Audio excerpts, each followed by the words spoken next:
We've got best-selling author James Patterson at the table. He's out with a new book. It is called Disrupt Everything and Win. Take control of your future. And joining us right now is James Patterson and his co-author, former Army Ranger Infantry Officer Patrick Ledden. Good morning to both of you guys. Good morning. Glad to be here. This is a bit of a different tact for you. We usually think of you as writing thrillers and novels and all sorts of things. This is about life. When I first saw it, I thought, oh my gosh, this isn't James Well, I've had Patterson. two careers. One, and they've all been dealing with disruption. One was in business. I was in business. CEO of J. Walter Thompson. Not an ad man. Don't say that. You don't like and then publishing. You talk about AI, and AI obviously, and what just happened, that's a positive disruption, in my opinion anyway, what they're doing. Yeah. Dealing with something that could be a negative disruption, or that's been a negative disruption in terms of parents' lives, kids' lives. But tell me why you did this, because this puts you in a whole other kind of category about life. Yeah. I mean, this is almost, I don't want to say James Clear-ish, but this is in a whole I'll take different that. genre. Yeah, if you've got James Clear-ish, if you've got the good habits, here's what you can do with them.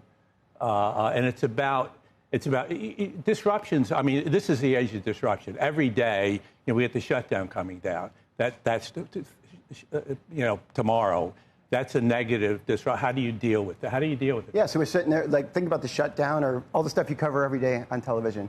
And the idea of saying, what does that do to employees and organizations? Do they freeze? Do they flee? Do they fight? What does it do to families? How do leaders help navigate this? We really feel like people are looking around a lot of times saying, where are all the great leaders? They're in your organization. You just have to figure out how to enable them to deal with the disruptions that come every day, and that's what this book talks about. When you talk about AI and the parental controls, we have a piece in here where it talks about a father and daughter and how their relationship evolved over time. And part of that is, in the beginning, he was leading her, and then eventually she became a peer. And in some ways, she leads him now. So understanding how relationships evolve is what we talk about in this book. But relationships at home, relationships at work, relationships across the board. And this thing is real, obviously. I mean, every day it's something new. Tariffs. How do we deal with tariffs? And you just can't put your head in the sand anymore. And you never could, but you can't do that. That just doesn't work. Why did you write this book? For that reason. There was not to bring up a manual contest early in the morning, but I just did. His notion about philosophy is that it makes lives better, makes people's lives better. And when I first went down, I did a lecture at Vanderbilt on this, the power of disruption. And I asked the group there, how's your life? Or are you on a treadmill? Get on a treadmill. And that's what this is about. How is your life? How is your life? Could it be better? This can lead you to a better life, in my opinion. And that's why I think it's a really important business book. Okay, so we talked about AI earlier. Yeah. You're a writer. Yeah. You guys work together on this. Yeah. Talk about disruption. Yeah. Do you think 2 or 3 or 4 years, or even right now, that parts of this book could be written by AI, and what does that do? Yes, it could be. Not as well, though. And what do you think that's going to ultimately do to anybody who's engaged in this whole Anybody that sits universe? up here and predicts about what AI is going to happen is a fraud. We don't know. So you're going to have frauds on here. You probably have them on every day. I don't know what's going to happen. I can tell you this will prepare you for whatever it is. I was talking to one gentleman who was concerned about AI. His concern was, I'm a writer at my company. My CEO just used ChatGPT to write a speech that he gave. What am I going to do? And I took him right back to the content. I said, all right, what role can you take on? Do you see there's a world in your organization where you could be more valuable, not valuable, even in the advent of AI, based upon your seeing it? And it just walks them through that type of thing. He walked into my class at Vanderbilt University and gave this presentation on the power of disruption. That launched a 3-year study that I led at the university to understand how do people deal with positive disruption. Interviewed hundreds of people around the world, surveyed thousands more. And is this largely? And by the way, we work with Franklin Covey in addition to the book, and they've already signed up Oracle, PepsiCo. Yeah, a bunch of organizations, Fortune 500s, Fortune 100s, who are like, Boston this is really exactly. This is really interesting. And they've read the book, so that's how effective they think, powerful they think the book is. Is it the power of positive thinking and how you? It's both. Yeah. So it's a lot deeper than that. Yeah, I would say it goes deeper than that. In that there is a component of mindset and discernment and trying to figure out what you can do. But then beyond that, it's like in the research we found 16 positive disruptor strengths. People that nobody had them all.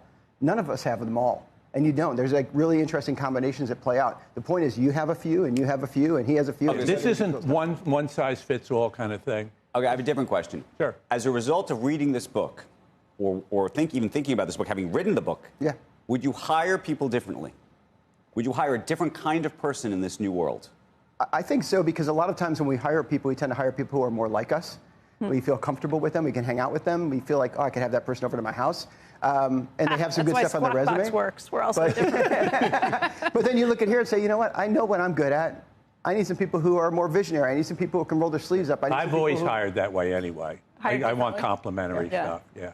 So how do you look within your organization and find somebody who is the leaders? You said that the leaders are there, they're just not being identified. Well, for starters, you have more leaders, and you're already seeing it around the world, who are disruptors. I mean, we have a president who is a disruptor. Yeah. We have in major corporations, and they are disruptors in a way that we've never seen. Okay, I got one for you. Yeah. Do you think that it can be learned, this leadership thing that we're talking about? Some of it. Or do you think you're born with it? Meaning, sometimes you just meet somebody, and you walk away from meeting them, and you go, that person is special. There is something special about that person, and that's not I always say there's a difference between being gifted and being talented. Talented people can learn lots of things. You may have gifted people. You may have something gifted else. people though that have a problem. Like I was very shy, and I got out of it. Yeah. So I think I always had some skills, but I needed some help. Warren Buffett said the same thing. He had to take the Dale Carnegie class before he could speak publicly. I didn't take any classes, but I somehow figured out that I had to do things if I wanted to move forward. Yeah. I do think that there are some people who have everybody has natural gifts. In the book, one of the behaviors is trust your instincts. Some people just have better instincts than others. It's hard to kind of wire those in over time. But other things like roll your sleeves up and get your hands dirty, things like that, you can learn to do that. I think that, when you look at organizations right now, and you look at people in organizations, people listening to this right now, they're going to work, and they're thinking about all their people. We're in a world now where they can't all look to you as the main leader to tell them what to do in times of disruption. This says, how does every employee say, all right, I'm not going to look at my leader, I'm going to look at the purpose and values and mission of this organization and make a smart choice right now. I've always had a simple-minded thing about running things, which is take care of your people, and your people will take care of you within reason. I know that could be simple-minded for some people out there, but I think there's some truth in that. We're going to run out of time. You mentioned instincts. I have a very different question for you because I have to ask before you go. Talking about instincts, because you seem to have a good one about people. You've written books with Dolly Parton, Bill Clinton, all sorts of people, and you're about to write one with MrBeast. Yeah. No, it's written. It's written. We've done it. Yeah. We're done. I mean, I think we're done. And? Yeah, in June. It was a great experience. He is one of the most interesting people I've ever met. Fascinating. He's 27 years old. And how does it happen? He comes to you with an idea? His agent came to me because we had done a few things before. I did with the Einstein estate. His agent brought that to me to write a kid's book about Einstein. And then that had been successful. And then we did one about Muhammad Ali when he was growing up in Louisville. And because of that, he came to me. He said, "Would you be interested?" I said, "Well, let's go talk." And I went to North Carolina. I spent 4 hours with Jimmy, MrBeast, and he's great. He's just stunning. His instincts are spectacular. What's the book? Well, it's a novel. Okay. And it takes off on this notion of the kinds of things that they do, like the series on Amazon, which was a challenge. But I really think it turned out well. I'm really happy with it, and he's very happy with it. And that will be the best-selling book next year. I guarantee it, of any book, because he has 5 times the audience that Taylor Swift has. Right. Which is stunning. Well, we hope this is a bestseller too. James and Patrick, thank you guys. With your help, it will be. Appreciate it. Thanks.